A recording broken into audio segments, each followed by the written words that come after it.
Good afternoon. My name is Singleton, and of course I'll be presenting the fourth dimension of beyond today. Now there's already a lot of great performances, so I hope that we can keep this up with this fun performance. Now, the idea of higher dimensions, at least for me, conjures up these ideas of crazy alien warp space-flying spaceships floating around and reptilian humanoids, running around with laser cannons and stuff. But, of course, this is all just science. My claim today, that I hope that you will actually give some credence to, is that higher dimensions are not some incredibly complicated or disrespectful idea. In fact, they're actually based on very simple and elegant physical processes designed by physicists like Albert Einstein, who taught in this very room, or mathematicians like Princeton, which I'll go in further in my presentation. However, I just believe that most people don't explain the idea of higher dimensions in regular language. And of course, science fiction writers are only too eager to take these ideas of science, higher dimensions and science buzzwords and just use them to explain away their thoughts. So I hope you guys will, even if you haven't even read anything about higher dimensions other than science fiction, I hope that you guys will have an amazing time here today. Now, I'd like to start with a good school example. Perhaps any of you have heard about the book Flatland by Edwin A. Adler. Now, the idea of flatland is basically that there is a world, forget the third dimension. There's a world that's just completely flat.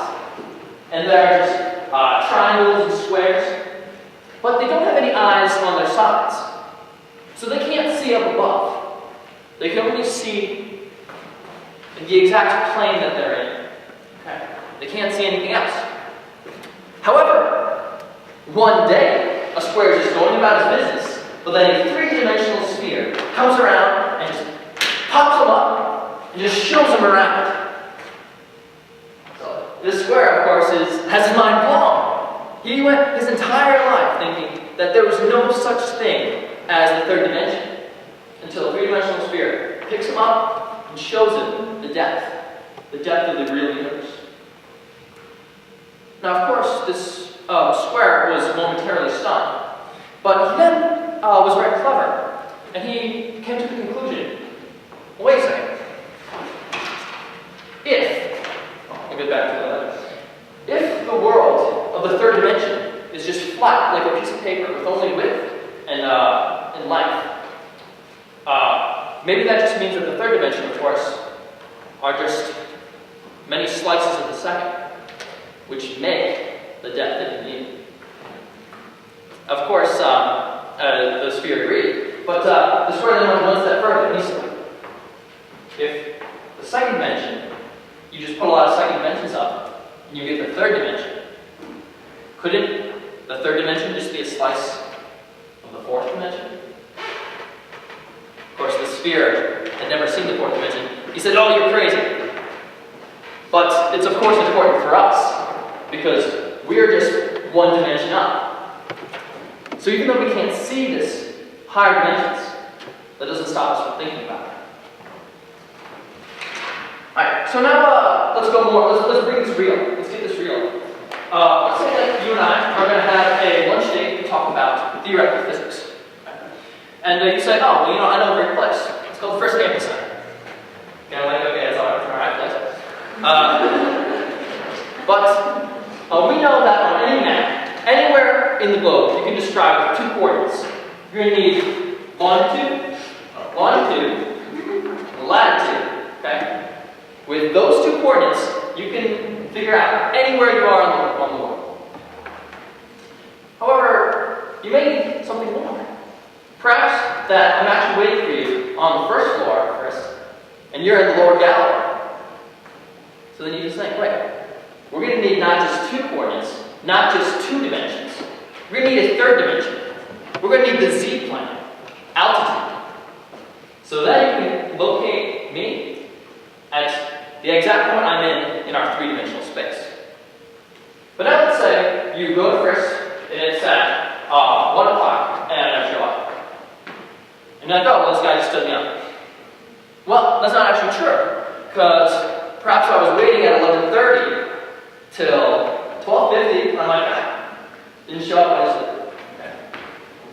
So, basically, the idea of this is that you don't just need altitude, longitude, and latitude. You also need a fourth dimension. You need time to truly describe where someone is in our universe. So without any doing any crazy string theory or mathematics at all, we know intuitively that there's more than just three dimensions in our world. And this will get more explained when I talk more about Einstein. But I'll keep the suspense. Now, again, consider, let's keep this real. You go outside, look around. It looks completely flat. It's completely inconceivable that someone directly down below you, on the other side of the earth, is standing upside down. That's incredible. And if you didn't, okay, look, you know, I know. We all know that the world is curved. Okay? We accept this curvature, but we also, more importantly, accept that we simply are not in the right perspective to see the curvature. We know it exists, mathematically, physically, but while we're walking around, we just can't see it. So two mathematicians, Singleton and Klein, physically and mathematically proved that this curvature could occur at the very smallest levels of our universe. Their idea was simply that, just like we can't understand our curvature because we aren't big enough to see the curvature of the Earth, Singleton and Klein said, well, maybe we're just not small enough to see the curvature of the world at the smallest levels. Consider the idea of power lines. Imagine that you are just a few football fields away. Now, if anyone is European, imagine that you are a few football fields away.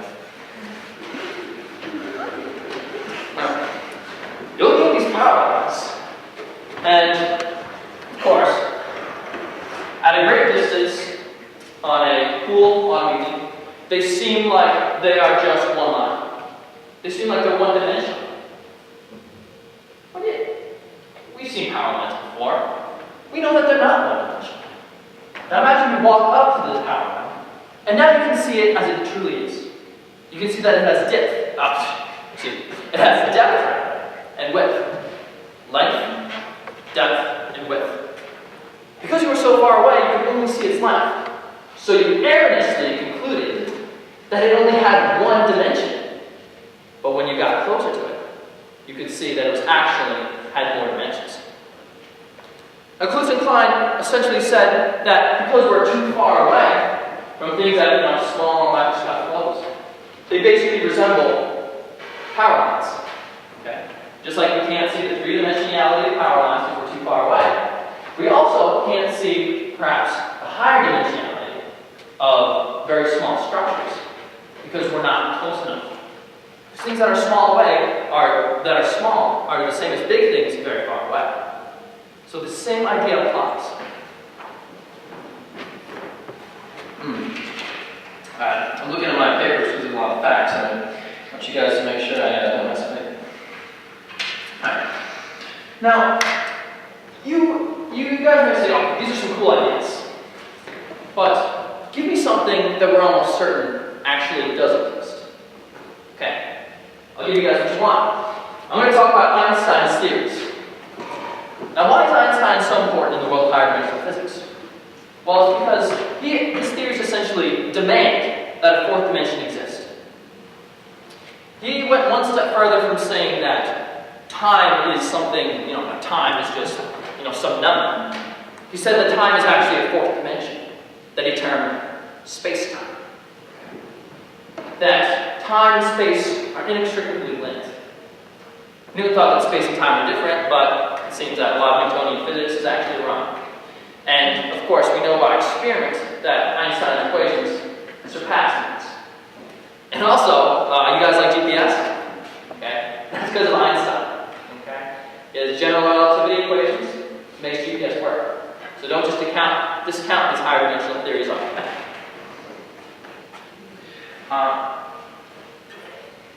Now, there's a saying in the scientific community that extraordinary claims require extraordinary evidence. I've been saying all these extraordinary claims.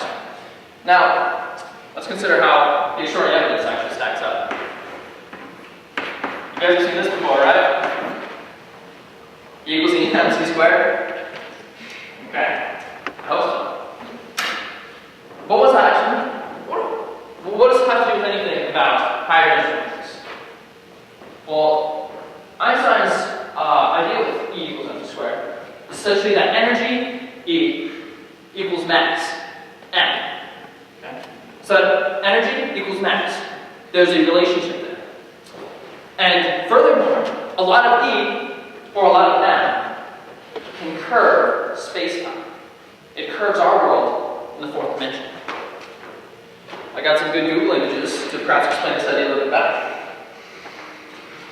Now, as you can see, you see the sunlight here. Okay.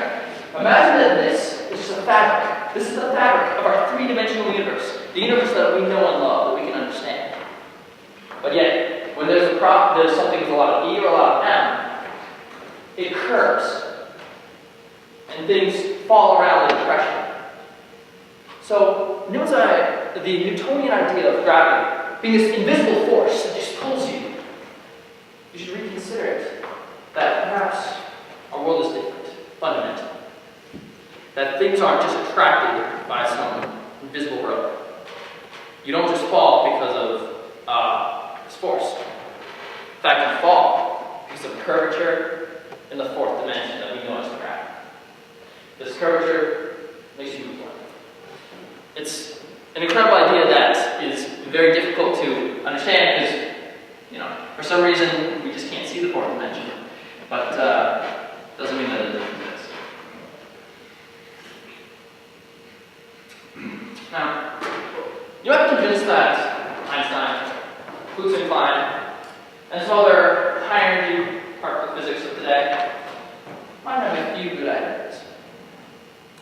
That, maybe this space-time curvature is real. Okay? Well, really, why do we think that? Why does it matter that things on the smallest levels of our universe could have no dimensions? Or that perhaps the world in its largest sense is curved and moved according to the fourth space-time dimension? Well, let's just consider. How could our world change if we truly appreciated how time works in the experience of our life? How time isn't just some quantity. It can be changing, it can be dynamic. It complicates our world. Or consider, any of you have heard about the discovery of the Higgs boson and Large Hadron Collider in Switzerland. That's just not some trivial thing. With high-energy physics, where these higher dimensional theories actually play a part, it could lead us to understanding the nuclear forces better. It could lead us to understanding, perhaps, clean fusion energy. I think that's worth researching. And of course, finally, we have to consider that research at the frontier of physics has, without fail, produced amazing, life-improving technologies. Where would we be without radios, microwaves, or, of course, one of my favorites, smartphones?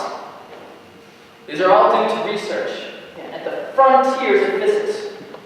And if we want to continue to have our lifestyles improved, to learn more, then we should pay attention and fund these higher dimensional physics and ideas.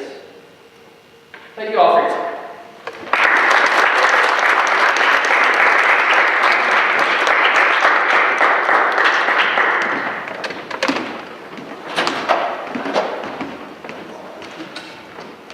Thank you so much, Alex, and thank you so much for coming out today to come to our talk.